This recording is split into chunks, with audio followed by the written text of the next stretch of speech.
क्या आप भी ईश्वर से मिलना चाहते हैं? उनसे बातें करना चाहते हैं? उनके साथ भोजन करना चाहते हैं? उस आनंद की अनुभूति करना चाहते हैं जिसे परम आनंद कहते हैं? तो इस प्रसंग को बड़े ध्यान से सुनिएगा। हरे कृष्ण दोस्तों, मैं हूं अनुज शर्मा। एक परिवार था। पूरा परिवार भगवान की आराधना करता था। भक्तिमय वातावरण था। परिवार में एक बच्चा था, 7-8 साल का बच्चा। परिवार जैसा होता है, बच्चा वैसा ही हो जाता है। वो सब कुछ सीखता है अपने माता पिता को देख करके, अपने आसपास के माहौल को देख करके। वो रोज देखता था कि उसकी मैया कैसे भगवान को भोग लगाती है, कैसे पिता भगवान की आराधना करते हैं। उसके मन में एक प्रश्न आया। उसने माता से पूछा कि मां, ये बताओ कि भगवान के साथ बैठकर भी भोजन किया जा सकता है?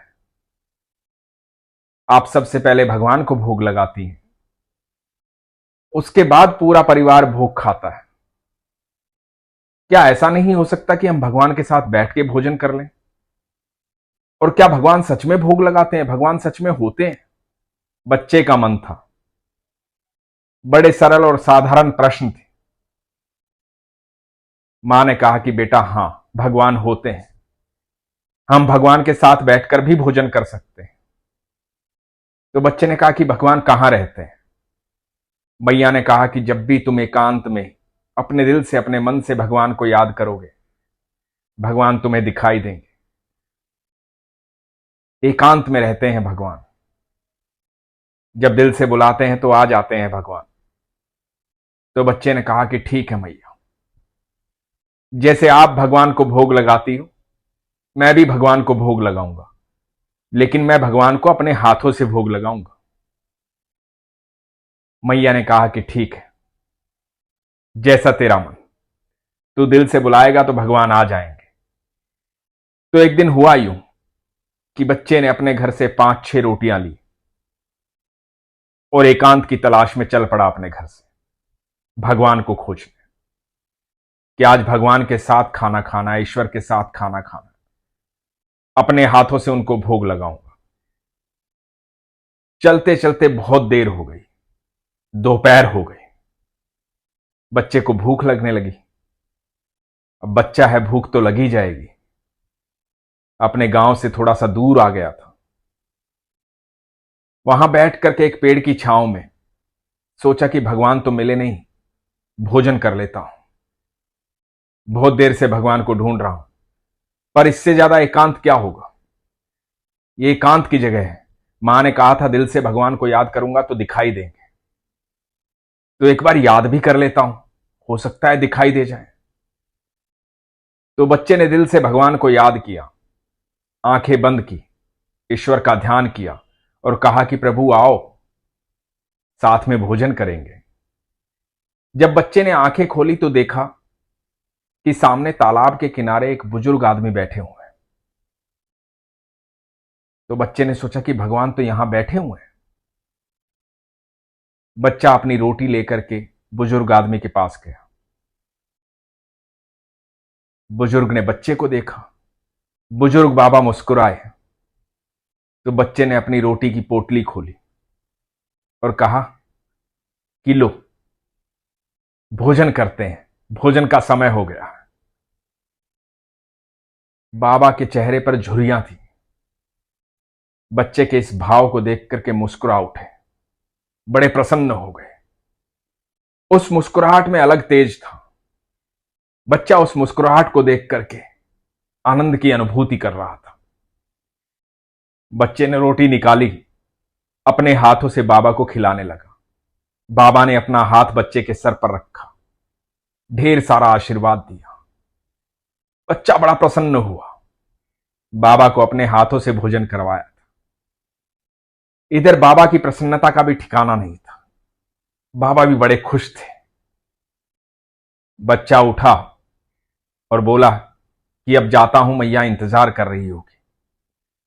बच्चा वापस अपने घर की तरफ गया। इधर जब घर पहुंचा तो मां पिता सब तलाश कर रहे थे कि बच्चा कहां गया। घबरा गए थे। एकदम बच्चे को देखा तो बड़े आनंदित हो गए, गले से लगा लिया, ढेर सारा प्यार करने लगे। और मां ने पूछा, तू कहां गया था? बच्चे ने बड़े भोले स्वभाव से कहा कि मैया, मैंने कहा था ना कि मैं ईश्वर को अपने हाथों से भोजन करवाऊंगा, और आपने कहा था कि ईश्वर एकांत में मिलते हैं। तो मैं एकांत में गया था, मैंने ईश्वर को अपने हाथों से भोजन करवाया। मेरे साथ बैठ करके उन्होंने भोजन किया। पर मैया, एक बात बताऊं, भगवान जो है ना, बूढ़े हो गए हैं, बहुत बूढ़े हो गए हैं। पर मैं जब भोजन करवा रहा था ना और वो मुस्कुरा रहे थे, मुझे बहुत आनंद की अनुभूति हो रही थी, मुझे बहुत अच्छा लग रहा था। उन्होंने मुझे ढेर सारे आशीर्वाद भी दिए। इधर वो बुजुर्ग बाबा शाम होते होते अपने गांव पहुंचे। वो भी बड़े आनंद में थे। उनसे लोगों ने पूछा, परिवार वालों ने पूछा कि बाबा, आज तो बड़े खुश दिखाई दे रहे हो, बड़े आनंद में हो, क्या राज है इस खुशी का? तो बाबा ने बताया कि चलते चलते थक गया था, बहुत भूख लगी थी, शरीर में जान नहीं थी। एक तालाब के किनारे बैठ गया था, सोच रहा था कि भगवान, बहुत भूख लगी है, पर इस वीराने में कौन आएगा? आप ही कुछ चमत्कार कर सकते हो, आप ही आ सकते हो। प्रभु, बहुत भूख लगी है, पर आप तो सबका इंतजाम करते हो, मुझे यकीन है आप मेरा भी कर ही दोगे। इतने में एक बच्चा आया। वो बच्चा रोटियां लेकर आया था, उसने अपने हाथों से मुझे रोटियां खिलाई। वो कोई बच्चा नहीं था, साक्षात मेरे कन्हैया थे, साक्षात मेरे ठाकुर थे। मुझे खुद भोजन खिलाने आ गए, वहां कोई नहीं था। मेरे भगवान को जैसे ही मैंने पुकारा, वो आ गए। तो आज मैं भगवान के हाथों से भोजन करके आ रहा हूं, इसलिए बहुत खुश हूं। दोस्तों, जब भी हम किसी की मदद कर रहे होते हैं तो हमें आनंद की अनुभूति होती है। ठाकुर जी कहते हैं कि मैं सबके भीतर समाहित हूं, तू सबके भीतर मुझे जान। ठाकुर जी सबके भीतर समाहित है। जब हम सबके भीतर ठाकुर जी को जान लेते हैं और सबके भीतर उनको देखने लग जाते हैं, तो हमें हर पल ईश्वर की अनुभूति होती है। यदि हम किसी की मदद कर पाए तो हमें करनी चाहिए, क्योंकि सामने वाले व्यक्ति को यह एहसास होता है, यह अनुभूति होती है कि मेरा ईश्वर मेरी मदद कर रहा है। जब आपकी कोई मदद कर रहा होता है तो आपको भी यही अनुभूति होती है कि मेरा ईश्वर मेरी मदद कर रहा है। ठाकुर जी मोर पंख लगाकर बांसुरी हाथ में लेकर के सामने नहीं आते। ऐसे ही हम सबके भीतर वो निवास करते हैं, एक दूसरे की मदद करवाते हैं, क्योंकि वो सबसे प्रेम करते हैं, हम सब उनकी संतान हैं। वो हमारे भीतर निवास करते हैं।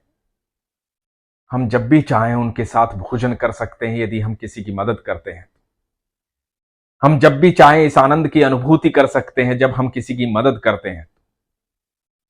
ईश्वर हमेशा कहते हैं, जब भी आपकी मूलभूत आवश्यकताएं पूर्ण हो जाएं, तो दूसरों की मूलभूत आवश्यकताएं पूर्ण करने में उनकी मदद करनी चाहिए। ऐसा करके आप कभी भी ईश्वर की अनुभूति कर सकते हैं। सही मायने में ईश्वर आपको ईश्वर होने का मौका देते हैं। वो आपसे बेहद प्रेम करते हैं।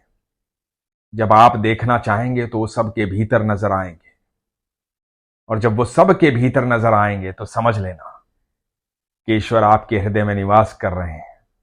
ईश्वर आपसे बेहद प्रेम कर रहे हैं। जब आपको हर प्राणी के भीतर ईश्वर नजर आएंगे तो समझ लेना कि आप ईश्वर के सबसे प्रिय हैं, क्योंकि ईश्वर ही आपके भीतर निवास करके आपको वो नजर दे रहे हैं कि आपको हर जगह ईश्वर नजर आ रहे हैं। तो आज के बाद जब भी ईश्वर से मिलना चाहें, उनके साथ भोजन करना चाहें, इस आनंद की अनुभूति करना चाहें, तो किसी भी व्यक्ति की मदद कर देना जिसको आपकी मदद की आवश्यकता है। ईश्वर में प्रगाढ़ विश्वास रखिए, आस्था रखिए, सच बता रहा हूं, वही सत्य है, वही प्रेम है और वही हर समय आपके साथ है। इसलिए हमेशा कहता हूं, अपने विश्वास को मजबूत रखिए, अपना ख्याल रखिए। हरे कृष्ण।